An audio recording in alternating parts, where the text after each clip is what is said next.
unfortunate. Oh, how unfortunate. I know how much you like to fight, so I'll add a new problem to your night. Yar, who touched me bird?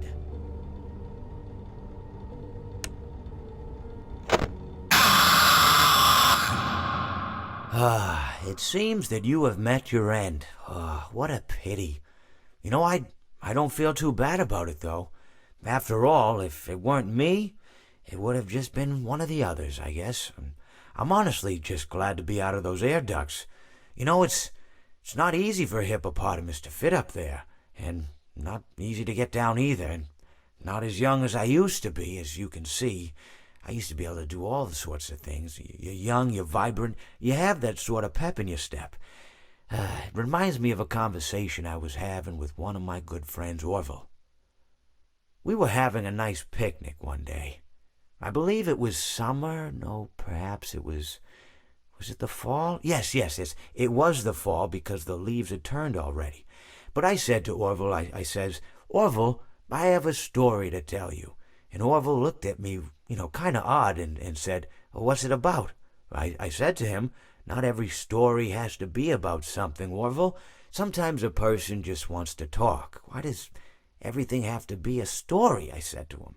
He just looked at me and he said, well, you said you had a story. And, he was quite right. I did, in fact. I told him I had a story. I suppose if a person just wants to talk, then it's best to not announce that you're telling a story. Telling a story does come with its own pressures and expectations, I suppose. After all, if you're just talking to a friend, then there's no more expectations than if you were talking into the wind. Words by themselves aren't expected to carry, aren't expected to stick. But if you announce you're telling a story, well then, there'd better be a point to it all, No one wants to sit and listen to someone ramble on and on and on with absolutely no end in sight. So, it's good to be mindful that when you tell someone that you're about to tell a story, that you have something to say.